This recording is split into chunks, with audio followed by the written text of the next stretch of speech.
What's going on, you guys? My name is Mike Hilario. Some of you may know me as Slim. Those of you that don't, I too have a YouTube channel. Hopefully, whoever's channel you're watching this on, they linked it down below.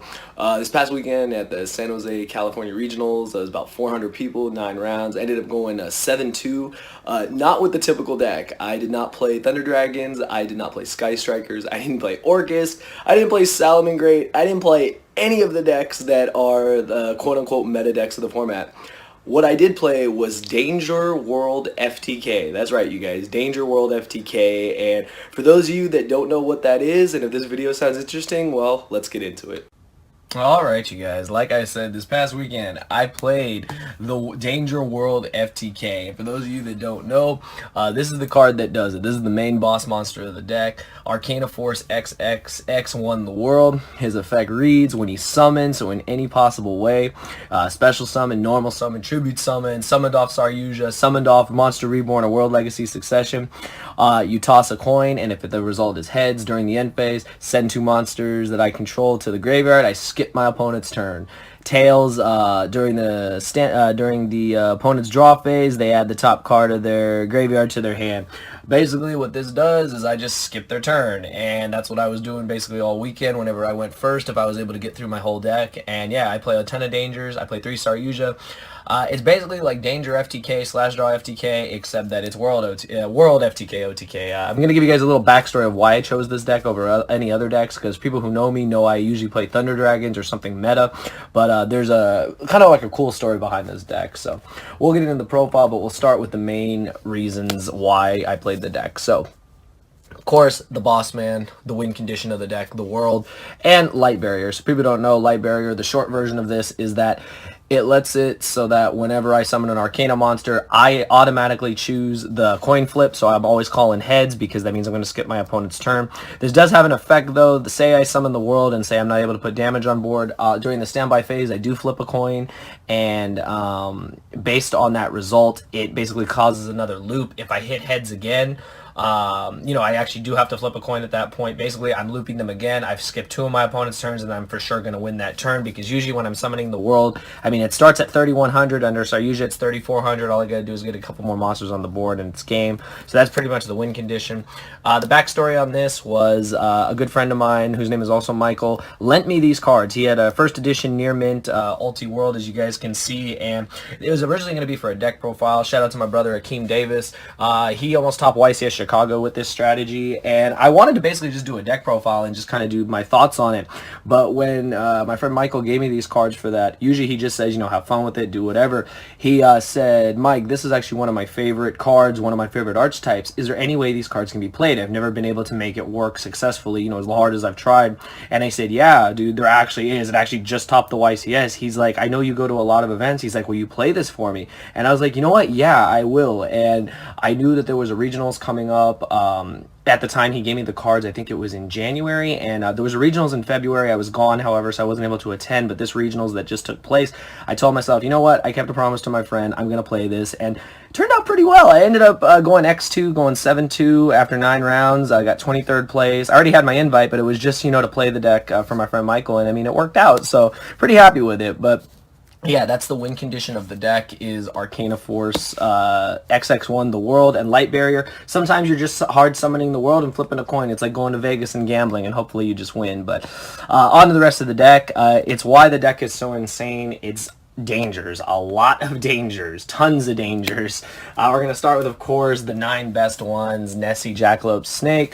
You guys have seen these cards before. Basically, this deck just puts a bunch of monsters on the board, makes a Yugioh, and, just draws through the whole deck. We have a ton of draw cards. There's a card that's actually in my deck that no one was playing yet in this deck, and I have more shoutouts as the video progresses, but I talked to several people about this deck, and I ended up deciding on this list, and I'm really, really happy with it. But, yeah, so the 9 best dangers, and then the 2 4s, the Chupacabra, and the Mothman. So these are actually extremely important, because this is one of the only decks that can still hard play Azathoth, because you make a Nyarla, and then you just put Azathoth on top. And when you put Azathoth on top, it means no hand traps. It means my Curious, my Yugiohs, my Beginning of the End, my Allures. All my draw cards are going to resolve, and you're not going to be able to respond to them. And that's enough to win the game. Like, honestly, it's enough to win the game. And also, like, just extra bodies on the board is just really, really solid. And yeah, I played the 4s, and then I played the 8s. I played 2 Bigfoot, 2 Thunderbird, and 2 Ogopogo. So it's actually a total of 21 dangers. I did not play Dogman. That card is trash. I'm sorry. I wanted to play that card. Originally, I had like 1 copy in here, and then I realized, no, this card sucks. Like, it literally does nothing for me going first. Originally, I remember Akeem was playing 3 of it, and he was playing Draco Sack, and originally I was trying that, but I didn't like it. It didn't feel consistent enough to me to put, to put 2 piece of crap monsters on the board, make a Draco Sack, make some tokens, and then try to link into Saryuja. I figured I want these level 8s because they all do something. This pops a face up, this pops a face down, this is like a Foolish Burial, so this fuels beginning of the end. This with Twin Twister is broken, this with Twin Twister is broken, and also with the spell card, that one of the draw cards that's in my deck, yeah, it just made these cards insane. So these were all the dangers I played. It was 21 danger monsters, 21 upstart goblins, because Konami didn't want to hit any of them, so there's that. And then the support cards, 3 Brow. This card is nuts. I love Dark Worlds to death. I still have my ulti Brows that a friend of mine gave me in college. Shout out to you, Nanigans. I know you don't play the game anymore. I don't really hear from you much anymore, but I miss you, bro, and I always will keep these for you. So I had to play my ulti Brows. Never getting rid of these. These were my bays. And then I saw this card like it was my job, the 1 Sky Blaster. The reason why I saw this card so much is because I draw through my whole deck. Like, I'm drawing through my whole deck so much, and my opponents will waste hand traps, and then I'll Azathoth them, and then, yeah, summon Sky Blaster, summon tokens. They're just like, it's a 1-of. I'm like, yeah, I drew like about 20-something cards out of my deck. I'm probably going to see it. So, yeah, this card at 1 is still absolutely insane in this deck.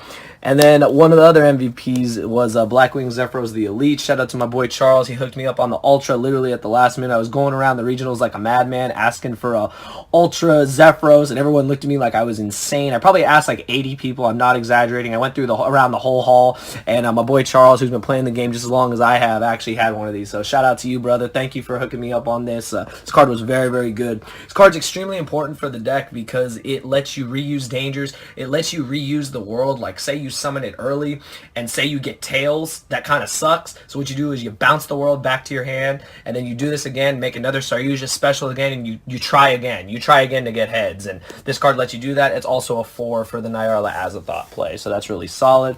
And then just the One-Shot All Beast. It's like another Brow, lets you draw a card if it's discarded off dangers. All these cards are amazing to be discarded off dangers. So that's it for the monster count. It should be 28 monsters. And then 12 spells. You guys already saw Light Barrier. But the most broken card in my deck.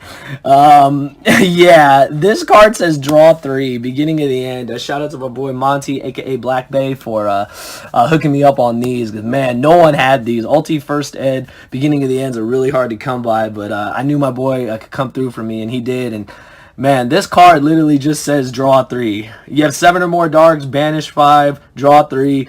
Not once per turn. I mean, it's broken. Like, it's literally broken. And it's so easy to get 7 darks in your deck when your entire deck, when 27 out of the 28 monsters is dark, and you're just, drawing, discarding, doing so much. And yeah, this card is nuts. Like, this is the reason to play Dangers, is beginning of the end. And yeah.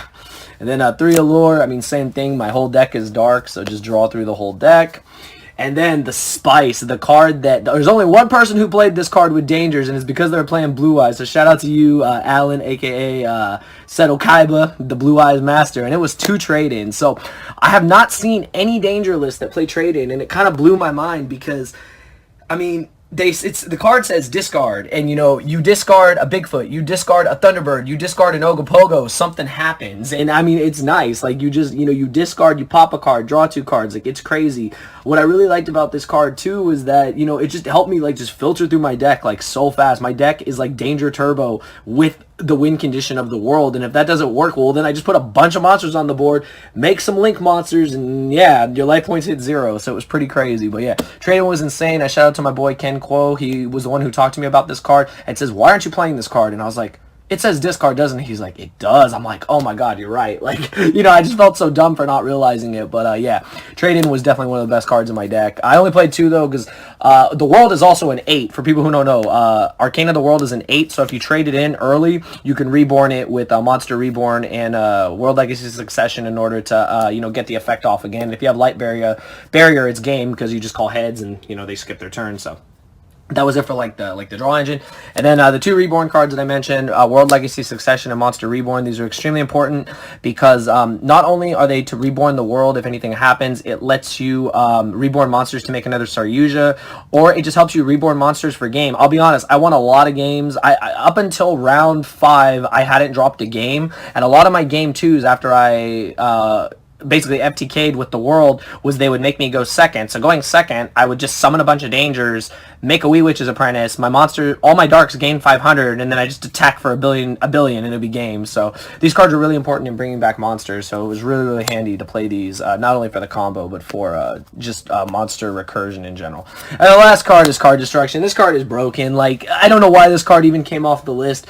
This card didn't get asked once. Everyone let it resolve, and there was one game against Salad. I discarded it with like 3 dangers, and I mean, it was, it was game. Like, it was utterly ridiculous. Yeah, I mean, I played Dark World back in the day. You guys know with Dark Worlds, if you card Destruction, it was game. Well, dangers are kind of like Dark Worlds in a sense. So yeah, that's what ended up happening. That's it for the deck, you guys. It was a clean 40. I had a card count of 45, and I cut it down. There was like, I like maxed out on all the level 8 dangers, but then I realized like my hands were just getting too clumpy with them, so I wanted to just have a more consistent deck. So yeah, so I shrunk it to 40, and definitely was very happy with the results. So that's it for the main deck. For the extra deck real quick, 3 of this broken card that, you know, I'm surprised this card survived the ban list. I don't think it'll survive the next ban list, but you're letting me play 3, I'm going to play 3. It says draw 4. Like, this with beginning of the end is ridiculous because it really does become a draw 4 because you can draw beginning of the end, put back the other 3 cards, beginning of the end, draw 3 more cards, and you can make up to 4 of these in one game because you're able to shuffle it back with Unicorn for a 4th time. So this is ridiculous. I never did that, but there were a lot of games that I actually did summon 3-star Yugioh, so it was broken. MVP of the deck. And then definitely Curious was another MVP. Basically, you use this. All your dangers are different types. You just usually send the world, depending on the situation. I was usually sending Shaddoll Beast or Zephyros, though, because I would kind of want to just summon the world out of my hand off of Yugioh, but sending Beast was awesome because it let me draw a card. Sending Zephyros was awesome because it let me, reuse a danger. And then this milling 3 cards, statistically speaking, it would usually mill a couple more darks, which fueled beginning of the end. So it was insane. And if this card was ever cleared off the board, it let me get a card back. But I was usually linking away with it, but there was also that option too. And then, because my deck can play it, I played Nyarla and Azathoth. Whenever I got this off, people just, there was nothing you could do if you didn't have Impermanence. Once this card sticks to the board, that's it. You can't use hand traps or anything. Impermanence is the only out, and even then, like, if I get your hand count down and I'm just drawing through my whole deck and I get to the world and you have nothing left, like, it's insane. So, Azathoth was definitely an MVP when I summoned it. People were shocked that a deck was still playing Azathoth. I'm like, yeah, my deck can play it. Why wouldn't I play it? Then on to the Link monsters, Link Spider, that's for the Sky Blaster tokens. 1 Space Insulator. This card is really, really good in this deck because you can just make it with the Sky Blaster tokens, and that's really handy because not only is it a dark for beginning of the end, but it also just helps you set up curious plays. It helps you link. It just helps you link climb, and I really, really like that. And then without a doubt, I underestimated this card, and I was so wrong. This was I'll be honest, after Yugioh, I think this was the best card in my deck. Whenever I went second, I was never summoning Yugioh. I was always summoning this. I was summoning this and just putting a bunch of monsters on the field that are all dark because my whole deck is dark and just attacking my opponent for game. It didn't matter. I just ripped fields apart with like nightmares and then linked away into dark monsters, and then this gave them a 500 boost. I played against a Trickstar guy, really cool guy, round 4, and game 1, like literally he had put stuff up, and then I literally summoned Wee Witch. I didn't even get the world off during either of those games. I literally just did the same thing of summoning Wee Witch, a bunch of monsters just attacking for game. All his Trickstars lost 400 because they were light, and it was game. It was insane. So, man, if you're playing a Danger deck, this is like the best card. Like, it's insane. It's really insane. I never thought I could find a deck that could really utilize this, but man, this card is insane. And then the Nightmares, I played Cerebus, Phoenix, Unicorn, and Griffin. I played all of them because they're just good. They're utility. They let me draw cards, and they're just all really good. Being able to pop, being able to spin stuff really good. Also, this being dark is super important with Wee Witch's Apprentice. It goes to 27. That's pretty big. And then Griffin, I don't actually think, I want to say I maybe summoned it once. The plan with it was if I milled Light Barrier and, I needed to resolve the world and I needed heads to resolve, as convoluted as it sounds, the play was to summon Griffin, set the Light Barrier from my graveyard into the field zone, and then shuffle it back with Unicorn, and then hope to draw it and activate it again. It sounds complicated. It's actually not that complicated, but it was just there as another option. And Griffin's effect is actually pretty good. And then the Borals to round out the extra deck. I didn't summon this card until the very last game during the very last round of Swiss, and it won me the game flat out because I thought I lost. I was going against Orcust. I Lancia'd him in game 3 as he was about to combo off. He ended on just a Galatea, and I went Prankatops, and I did some danger things. I ended on a Prankatops, a Wee Witch, and 2 Chupacabras, and I had cleared his board, so I thought, okay, this is game. And when I summoned the Wee Witch was the last card I summoned. I thought, okay, as soon as I summon this and attack, it's game. He drops Phantasma, and I'm like, oh my god, it's dark. Did I just mess up? Did I just screw myself during this last game? Because I committed my whole hand, and this was everything I had, and I was about to scoop, and then I did some simple math, because at least I know that kind of math, and I linked away my Wee Witch and my 2 Chupacabras into Boral Sword, and attacked with Boral Sword and Prankatops for game. So this card came in clutch at the last minute, so really happy I played it. And then just to my side deck real quick, shout out to you, Johnny, you're never getting that back. Actual Sky Blaster tokens. Again, shout out to you, Joe Bogley. Thank you so much for letting me get these, bro. I love these. I love having the real ones. My side deck real quick. This is the best card. This card is broken. This is a god card against Orcust. They can't play. This was broken. I played against two True King Dinos. Not True King. I played against a True King Dino, a Lost World Dino, all those kind of Dino decks, and this card was just game. You just drop it when you know they got Pill and they can't do anything. 2 Denkos. This was for all the back row decks. Of going second, just summon this. Summon a bunch of dangers. It's game. Same thing with Prankatops. The reason why I didn't max out on these cards, as you guys can see, I'm drawing my whole deck, so I didn't want to see like a ton of them since I can only really do 1 per turn. So these were good. This was the only card I wanted to have multiples of because I would side it in going first or second against Orcust because it's just that good. Same thing for Danger Thunder. And then I played only 1 sphere mode. Shout out to my boy Derek. He told me to. I had 2 sphere modes originally, and then we turned one of the sphere modes into a Artifact Lancia because this card is just so high impact against Orcust. It's literally skip their turn. It's like a D barrier basically. And then with my deck being able to OTK going second with all the dangers, this was definitely a good call. So great call on that, Derek. I really appreciate that. And sphere mode was just there for all the the Build-A-Board decks, and I didn't really play too many of those, but this was basically for for things like that. And yeah, it was fine. I saw it a couple times, and just they didn't have 3 monsters, so I just it got hit. It got sniped when I was revealing dangers, and that was fine. 3 Twin, definitely one of the best cards in my side deck because it triggers all my dangers. This plus Thunderbird, this plus Bigfoot is ridiculous.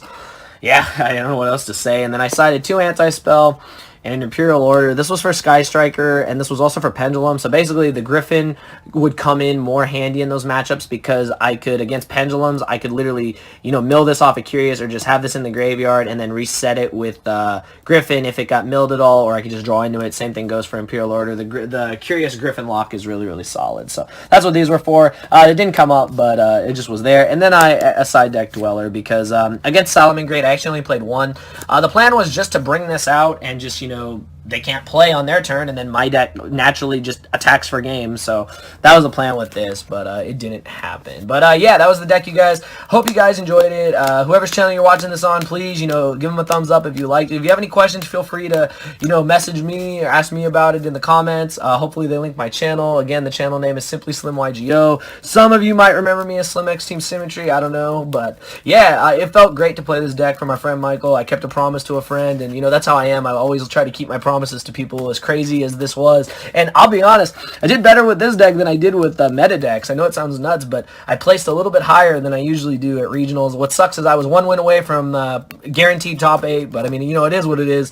I lost to True Draco and I lost to Orcust. I just got sniped on dangers and I got blown out by the Monarchs Erupt. There was nothing I could do, and I'm not going to be mad about it. This deck is a gamble deck, but I mean, when it works, it works. And I mean, going second, this deck is insane. Like, honestly, I think Pure Danger is ridiculous right now. Like, just going second, you can just break so many boards so easily. So, I really liked it. I hope you guys did too. Shout out to, all my boys that supported me the whole tournament. Shout out to Golden Goats, all our sponsors and everything. And yeah, again, shout out to Akeem Davis at the Grown Man Table. You already know. Joe Bogley. everyone that just helped me with this deck. I really do appreciate all your help. I appreciate all your support. And I know it sounds like a degenerate deck, but trust me, like, it ain't as easy as everyone thinks. It's not a guaranteed OTK, FTK every time. But going second, I mean, it's kind of built to win, so it's pretty nice. But hopefully you guys enjoyed it. Hopefully I'll see you guys over on my channel. And yeah, that's all I got to say. Thank you for watching.